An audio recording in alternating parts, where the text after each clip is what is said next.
Morning guardians. Good morning. Karon atong ipahibalos tagtungod kabalo man jud ko nga nagid mo'y dayong diri no.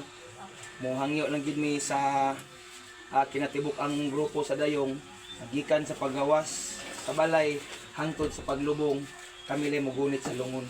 Mo lagi na mo tungod kay isa man na sa mga tradisyon namo sulod sa guardians nga isip pagbarog sa among ipanumpaan hanggang kamatayan, hanggang sa libingan, hanggang sa huling patak ng dugo amo ginahimo. Una nga diri sa Rizal sayod ko nga naagid mo dayong mohangyo lang mi sa kinatubo ang grupo sa guardians nga ugma amo alang sang panahon. Okay ra sa inyo nga bro.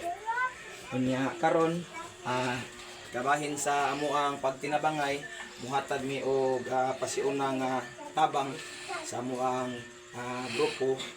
So sa pagkaron ang amo ang natigom is 22,000 lang ni ang uban na ni amo nilang ipaapa sa 40. So gikan sa kinatibuk ang hanay sa New Reform Guardians Seahawks Brotherhood International Incorporated among ipaabot ang mga pasubok ngadto sa pamilya ug among itunol ang gamay identidad para sa tabang sa condolence og sa tibok banang.